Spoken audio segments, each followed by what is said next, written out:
Il y a un silence entre les mots du Christ que personne n'ose écouter. Ce n'est pas le silence de l'absence.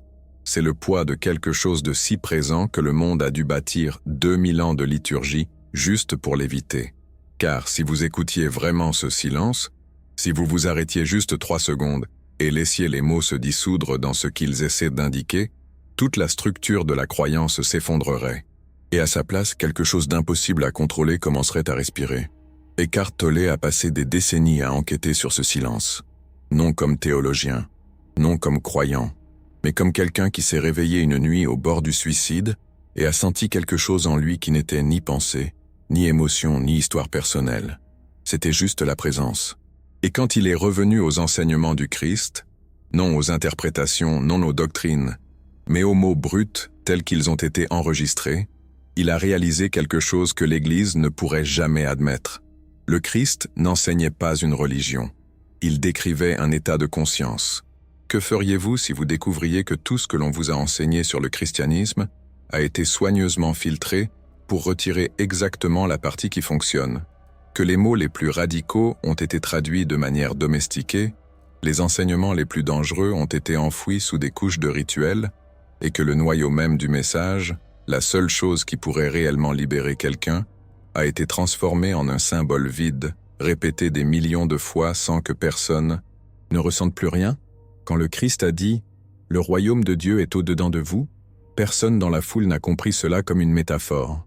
Ils ont senti quelque chose, un frisson, une suspension momentanée du bruit mental, parce qu'il ne parlait pas du ciel après la mort. Il pointait vers quelque chose auquel vous pouvez accéder maintenant, à cet instant précis, si vous cessez de chercher et reconnaissez simplement ce qui est déjà là. Mais reconnaître quoi? La lumière intérieure. Pas l'idée de celle-ci, pas la croyance en elle, la sensation physique, indéniable, qu'il y a quelque chose en vous observant votre propre vie, quelque chose qui ne vieillit jamais, quelque chose qui était présent quand vous aviez 5 ans et qui est présent maintenant, quelque chose qui n'est pas affecté par les gains ou les pertes, les triomphes ou les tragédies, quelque chose qui est simplement là, témoin de tout, dans un silence absolu. C'est ce que le Christ appelait la vie éternelle. Pas une promesse future, une réalité présente. Vous êtes déjà éternel. Vous l'avez toujours été, mais vous vous êtes tellement identifié à la forme, avec le corps, avec les pensées, avec le récit personnel, que vous avez complètement oublié qui vous êtes vraiment. Et ainsi commença la quête désespérée de complétude, de sens, de salut. Vous avez passé votre vie entière à chercher à l'extérieur quelque chose qui ne peut être trouvé que dans le silence que vous portez à l'intérieur. Et chaque année qui passe, la quête s'intensifie, le bruit augmente et cette présence silencieuse, cette lumière intérieure qui ne demande jamais rien, n'exige jamais rien, devient de plus en plus oubliée. Mais, et si le péché originel n'était pas la désobéissance mais l'oubli de qui vous êtes vraiment, l'oubli de la présence qui habite en vous? Au moment où vous vous êtes complètement identifié à la forme et avez dit « Je suis ce corps, je suis ces pensées, je suis cette histoire », vous êtes tombé, pas dans un sens moral, vous êtes tombé de la conscience à l'identification, de la présence à l'illusion, de la vie éternelle à la souffrance du temps. Et le Christ n'est pas venu pour juger cette chute, il est venu pour montrer le chemin du retour. Mais voici le problème, le chemin du retour ne peut pas être enseigné comme doctrine, il ne peut pas être mémorisé, il ne peut pas être transformé en croyance, parce que la croyance est encore plus de pensée, plus d'identification, plus de forme. Le chemin du retour est une expérience directe. C'est l'effondrement soudain de toute la structure mentale que vous avez construite pour vous protéger de la présence. C'est le moment où vous cessez de chercher et reconnaissez simplement ce qui est déjà ici. Quand le Christ a dit « mourir à soi-même », il ne parlait pas de sacrifice moral. Il décrivait la fin de l'identification avec le moi illusoire. La mort de l'ego n'est pas une destruction, c'est une libération. C'est le moment où vous réalisez que ce que vous avez toujours pensé être, cette voix dans votre tête, ce récit constant, ce sentiment d'un je séparé du reste du monde, n'a jamais été réel. C'était juste un schéma de pensée, un fantôme. Et vous avez passé votre vie entière à obéir à un fantôme. Que reste-t-il quand le fantôme disparaît? Tout, absolument tout, mais sans le filtre du mental, sans le besoin de tout transformer en mon ou pas mon, bon ou mauvais, gain ou perte. Il reste la vie pure, se déroulant sans résistance. Il reste la présence qui a toujours été là, silencieuse, pleine, complète. C'est ce que le Christ appelait la renaissance, pas dans un corps futur, maintenant, à cet instant précis. Lorsque vous lâchez l'identification avec la forme, vous renaissez, non pas comme une autre personne, mais comme conscience pure, se reconnaissant elle-même à travers la forme. Et soudain, toute la quête se termine, parce que vous réalisez qu'il n'y a jamais eu rien à chercher. Vous êtes déjà ce que vous cherchiez. Mais l'Église ne peut pas enseigner cela, car si les gens savaient qu'ils n'ont pas besoin d'intermédiaires, pas besoin de rituels, pas besoin de hiérarchie, que tout ce qu'ils ont à faire est de s'arrêter et de reconnaître la présence qui habite déjà en eux, toute la structure de contrôle s'effondrerait. Alors l'enseignement a été déformé. La présence a été transformée en objet d'adoration. L'intérieur a été projeté vers l'extérieur. Et ce qui devait être une libération immédiate s'est transformé en un système de culpabilité, de promesses futures et d'obéissance aveugle. Mais les mots sont toujours là, enterrés sous des siècles d'interprétation. Et quand vous les lisez avec des yeux neufs, non les yeux de la croyance mais les yeux de la présence, quelque chose tremble, parce que vous reconnaissez, pas avec le mental, vous reconnaissez avec quelque chose de plus profond, comme si une partie de vous l'avait toujours su mais l'avait oublié. Je suis le chemin, la vérité et la vie. Personne n'a compris cette phrase, parce que personne n'a prêté attention au premier mot. Je suis. Non pas moi, Jésus, en tant que personne historique, mais je suis, la présence pure, la conscience sans forme, l'être essentiel qui habite dans toute vie. Quand le Christ a dit « Je suis le chemin », il disait « La reconnaissance de la présence en vous est le seul chemin. Il n'y a pas de chemin à l'extérieur. Il n'y a pas de salut externe. Tout ce dont vous avez besoin est ici, maintenant, dans ce silence que vous portez à l'intérieur. Mais vous avez passé tellement de temps à fuir ce silence que vous l'avez confondu avec le vide. Vous avez rempli chaque seconde de bruit, pensée, distraction, occupation, drame, parce qu'au fond, il y avait une peur. La peur que si vous vous arrêtiez, si vous vous teniez vraiment tranquille, il n'y aurait rien là. Et c'est vrai, il n'y a rien. Mais ce rien est tout. Ce vide est plénitude.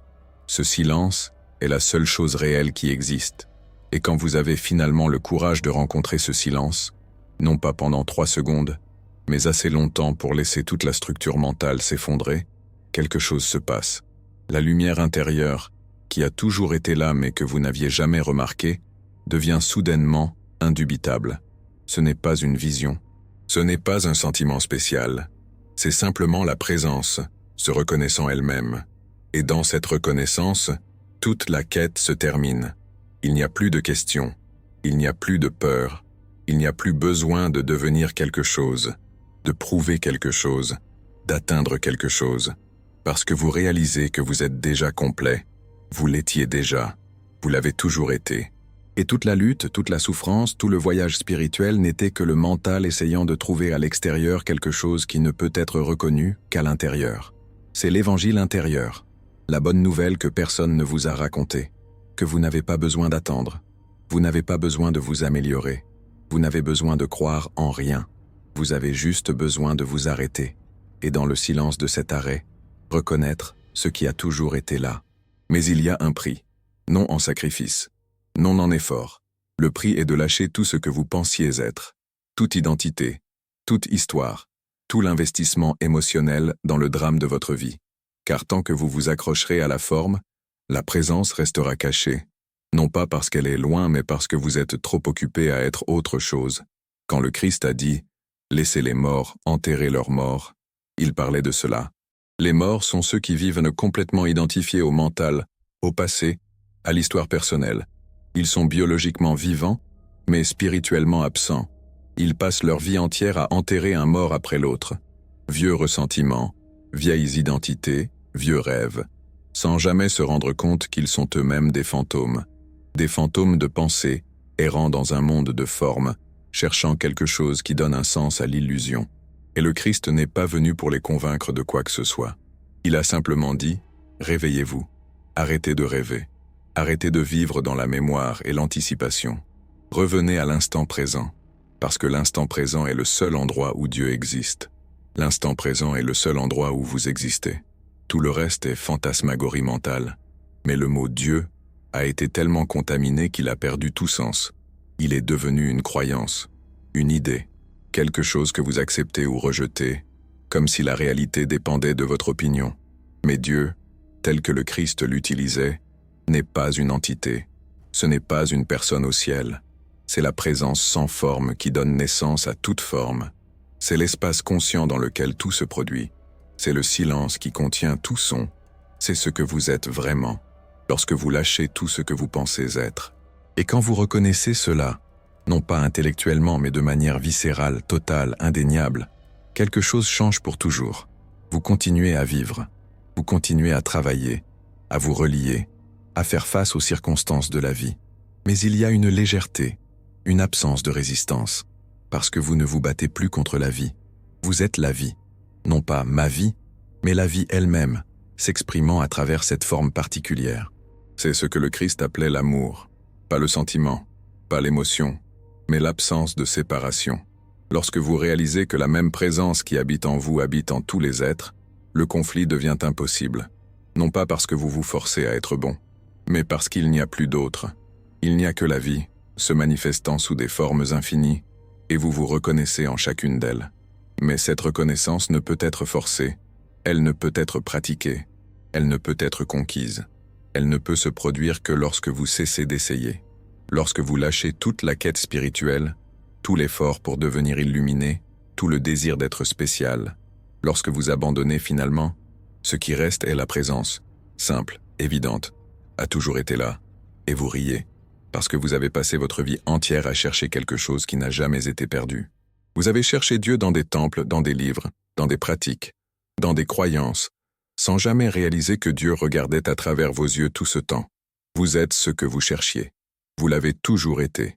Mais alors, pourquoi le Christ a-t-il tant parlé? Pourquoi a-t-il enseigné? Pourquoi a-t-il utilisé des paraboles, des métaphores, des paradoxes?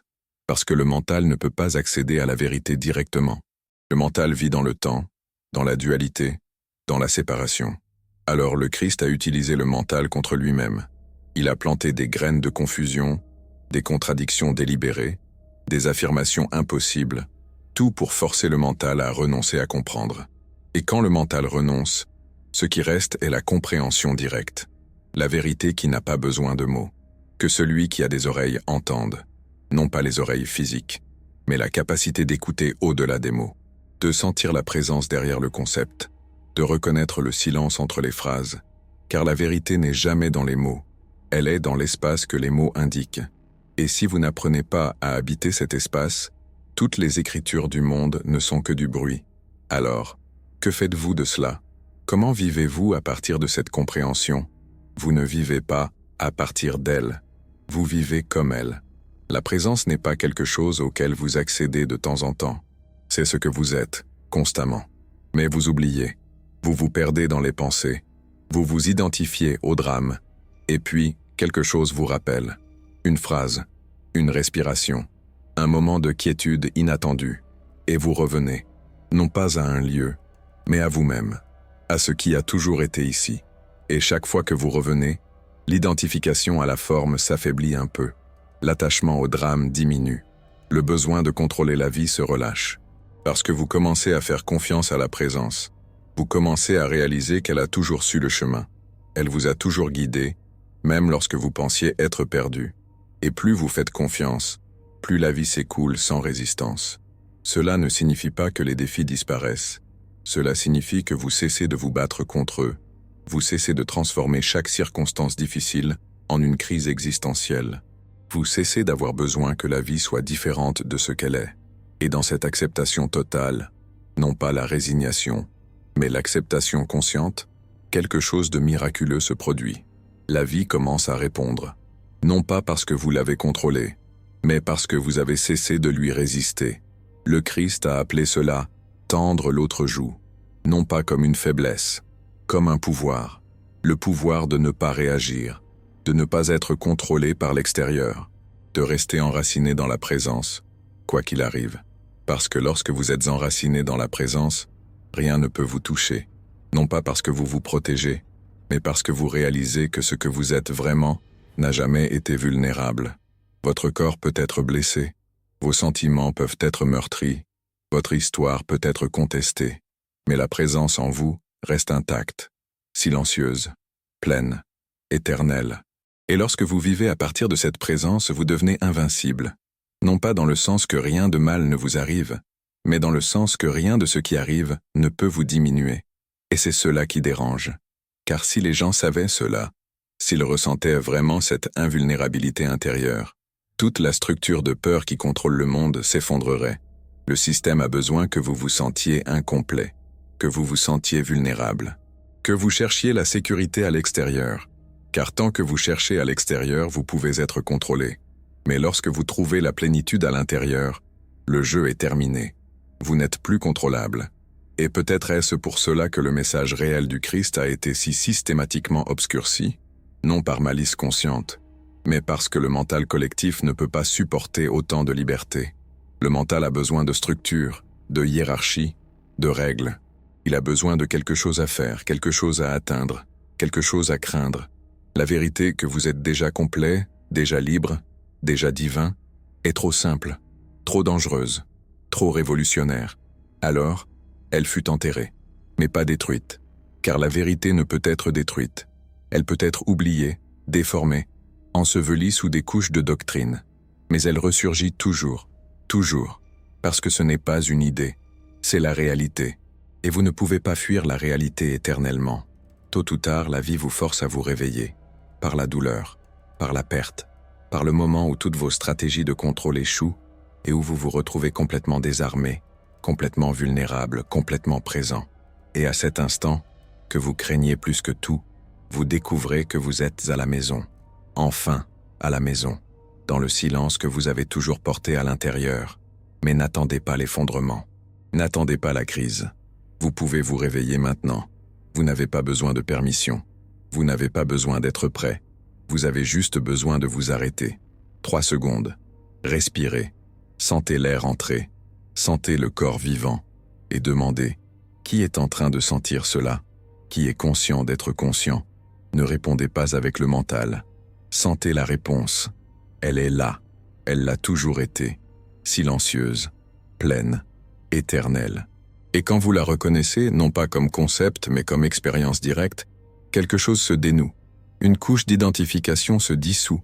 Et soudain, vous réalisez que vous étiez enfermé dans une pièce verrouillée dont les portes n'ont jamais existé. C'est l'évangile intérieur. La vérité que le Christ a tenté de transmettre, mais que personne n'a pu entendre complètement. Parce que pour entendre, vous devez cesser de penser. Et le mental ne veut jamais s'arrêter. Il veut toujours plus de connaissances, plus de pratiques, plus d'explications. Mais la vérité n'est pas dans le plus. Elle est dans le moins, dans le silence qui reste lorsque tout est enlevé. Et dans ce silence, vous entendez la voix que le Christ entendait. Non pas une voix audible, mais la certitude silencieuse, inébranlable, que vous êtes aimé. Non pas comme récompense pour être bon, non pas comme cadeau pour croire correctement, mais comme fait ontologique. Vous êtes l'expression même de l'amour. Vous êtes la vie s'aimant elle-même.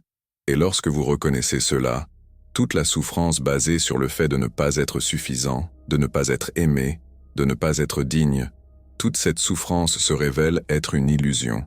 Non pas parce que vous vous convainquez, mais parce que vous voyez directement que la prémisse était fausse.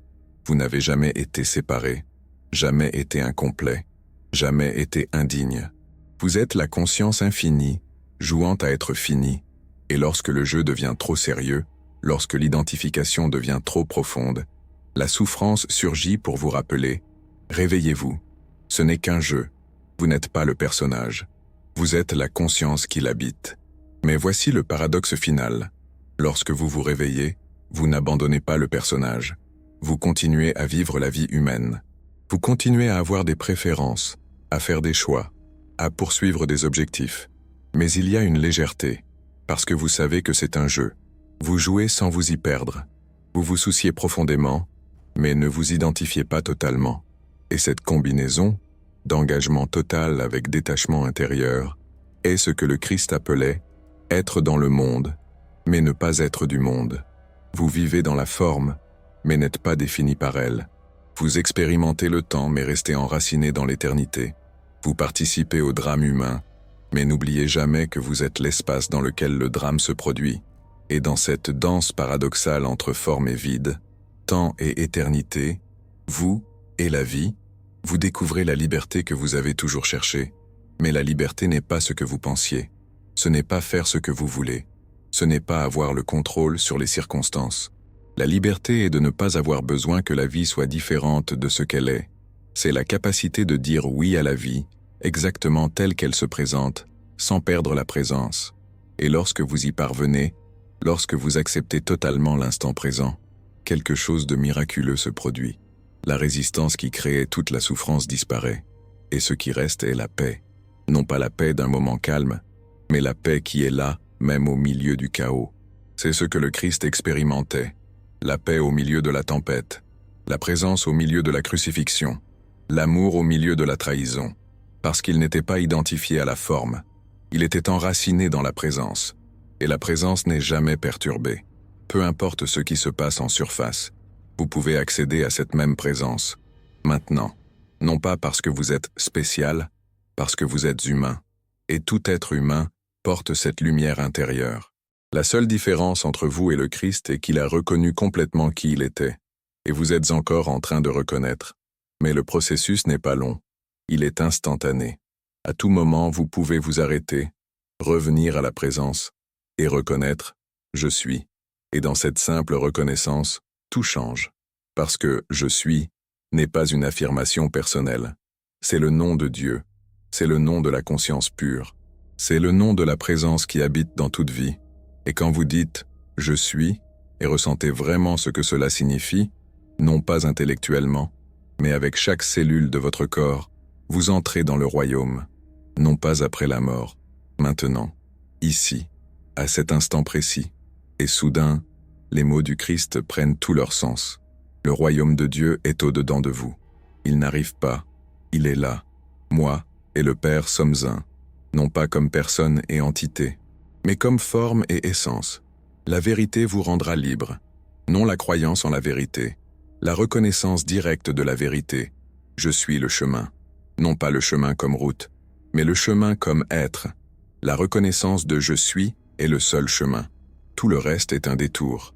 Et vous avez pris tant de détours, tant de pratiques spirituelles, tant de croyances, tant de systèmes, tous promettant que si vous faites ceci, croyez cela, suivez cette règle, vous arriverez éventuellement.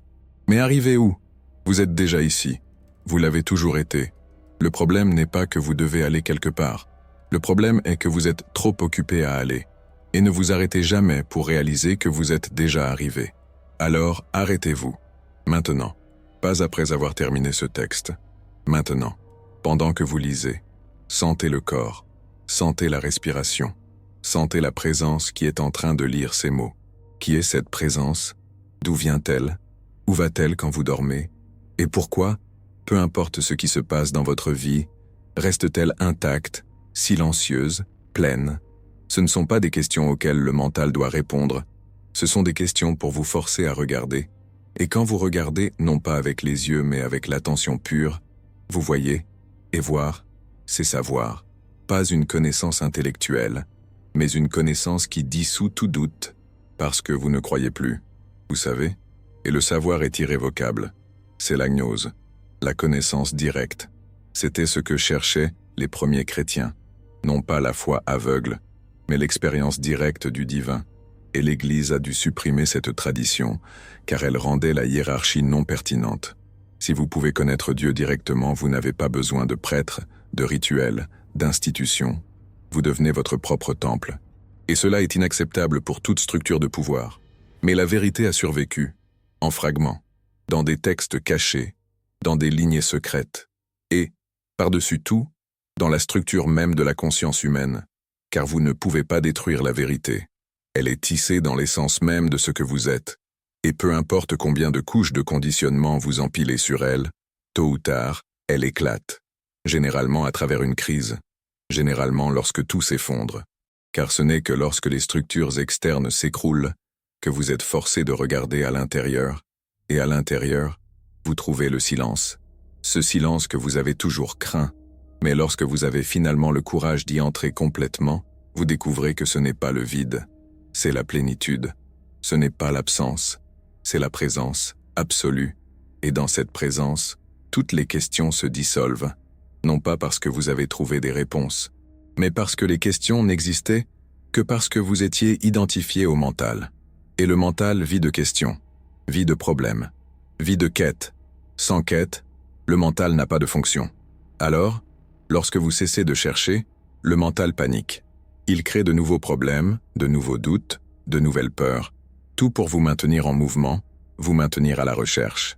Car si vous vous arrêtez complètement, le mental perd le contrôle. Et il le sait. Il sent sa propre mort approcher. Non pas la mort physique, mais la mort de l'identification.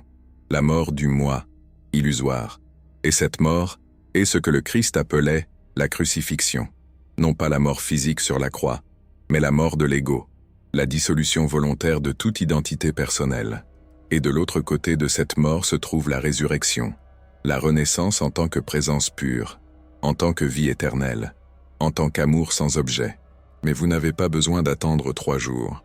La résurrection est instantanée. Au moment où vous lâchez complètement l'identification au mental, vous ressuscitez, non pas comme personne, mais comme conscience. Et soudain, tout est vivant, tout vibre, tout est sacré, parce qu'il n'y a plus de séparation entre vous et la vie. Vous êtes la vie, et la vie se célèbre à travers vous. C'est la seconde naissance, la renaissance spirituelle. Mais elle n'arrive pas dans le futur. Elle arrive maintenant, lorsque vous reconnaissez la présence. Et elle peut arriver encore et encore, chaque fois que vous revenez à l'instant présent. Car chaque fois que vous sortez de l'identification au mental et revenez à la présence, vous mourrez et ressuscitez. Et plus cela arrive, plus cela devient naturel. Jusqu'à ce qu'un jour, vous réalisiez que vous êtes constamment présent. Pas parfaitement, mais de manière prédominante. Et c'est suffisant. Parce que la perfection n'est pas l'objectif. La présence est l'objectif. Et la présence n'exige pas la perfection. Elle accepte tout, y compris les imperfections, y compris les moments où vous vous perdez, y compris les moments où vous oubliez complètement qui vous êtes. Parce que tous ces moments font partie du jeu. Et la présence ne juge pas le jeu. Elle témoigne simplement. Silencieuse, pleine, complète. Et dans ce témoignage silencieux se trouve la paix que vous avez toujours cherchée. Non pas la paix de l'absence de conflit, mais la paix de la non-résistance, la paix de l'acceptation totale, la paix de reconnaître que, quoi qu'il arrive, la présence reste intacte. Et tant que la présence est là, vous êtes à la maison, toujours à la maison, même lorsque tout s'écroule autour. C'est ce que signifie faire confiance à Dieu, ne pas faire confiance à une entité externe qui va vous sauver, mais faire confiance à la présence que vous êtes. Faire confiance à ce qu'elle sait le chemin. Faire confiance à ce qu'elle l'a toujours su. Et vous détendre dans la connaissance que vous n'avez jamais eu le contrôle. Et que tout va bien. Parce que quelque chose d'infiniment plus grand que le mental est en train de guider votre vie. Non pas de l'extérieur, mais de l'intérieur. Du noyau même de votre être. Et lorsque vous faites confiance à cette présence intérieure, la vie devient miraculeuse. Non pas parce que des choses extraordinaires se produisent, mais parce que vous voyez l'extraordinaire dans l'ordinaire. Vous voyez le divin dans le quotidien. Vous voyez l'éternité à chaque instant. Et soudain, il n'y a plus rien à chercher. Parce que tout ce dont vous avez besoin est ici. Cela l'a toujours été. C'est la bonne nouvelle. L'évangile intérieur. Le message que le Christ a tenté de transmettre, mais qui a été systématiquement mal interprété. Parce que le mental ne peut pas comprendre. Seule la présence peut reconnaître la présence. Et lorsque cette reconnaissance se produit, tout change. Non pas extérieurement, mais intérieurement.